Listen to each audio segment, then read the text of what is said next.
नमस्कार, सच्ची रिपोर्ट में आपका स्वागत है। मैं हूं आपके साथ निकिता श्रीवास्तव। आइए रुक करते हैं आज की तमाम बड़ी खबरों का।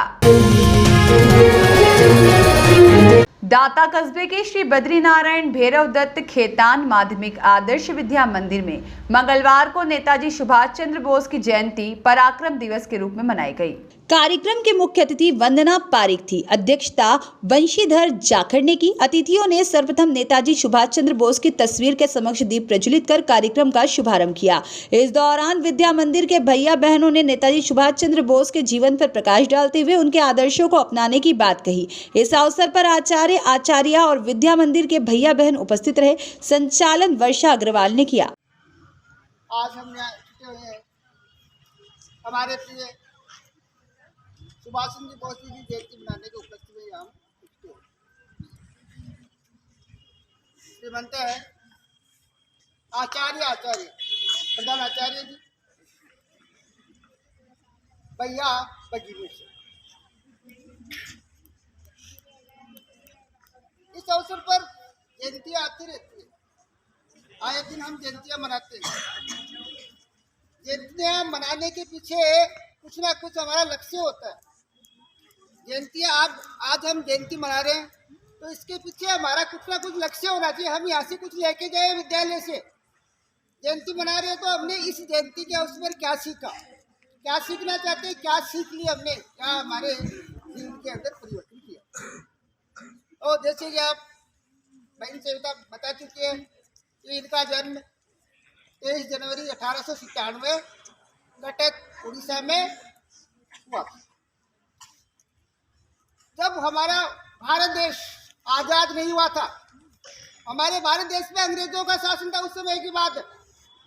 उस समय हमारे देश में एक पार्टी थी, कांग्रेस पार्टी।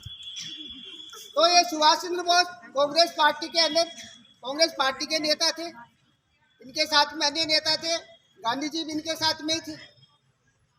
तो गांधी जी और इन सुभाष चंद्र बोस के आपस में नहीं बनती थी। आपने इतिहास में पढ़ा होगा, सामाजिक में पढ़ा होगा। गांधी जी और सुभाष चंद्र बोस के आपस में नहीं बनती थी क्योंकि गांधी जी नरम स्वभाव के थे और ये गरम स्वभाव के थे। इसलिए दो दल बन गए थे, एक नरम दल और एक गरम दल। उस समय दो दल बन गए थे, दोनों विपरीत था। इनके आपस में नहीं बनती थी उस समय। आगे चल करके विचार नहीं मिले तो ये अलग हो गए, वो अलग हो गए। उसके बाद में आगे चल करके हमारे नेताजी हमारे देश को आगे बढ़ाना चाहते थे, एक सशक्त मजबूत भारत बनाना चाहते थे उस समय। तो इन्होंने हमारे देश में एक आज़ाद हिंद नामक सेना की स्थापना की थी, फौज की स्थापना की थी। आज़ाद हिंद नामक फौज की स्थापना की थी। इन्होंने देश को एक नारा दिया था, तुम मुझे खून दो मैं तुम्हें आज़ादी दूंगा। ये सुभाष चंद्र बोस का ही नारा है।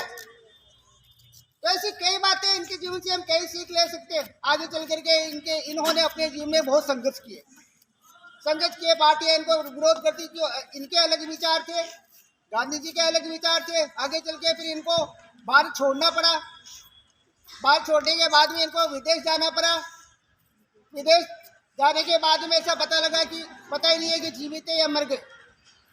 कुछ दिनों बाद के अंदर पता लगा कि एक विमान दुर्घटना के अंतर्गत इनकी 18 अगस्त 1945 को जापान में ताइवान नामक स्थान में इनकी क्या हो गई, मृत्यु हो गई।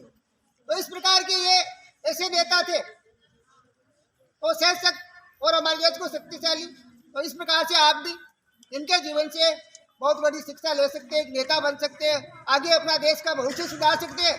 देश में कई आंदोलनों के अंदर भाग लिया इन्होंने अपने बात को आगे बढ़ाने के लिए। तो आप भी इससे शिक्षा ले। धन्यवाद। सुरेश कुमावत की रिपोर्ट।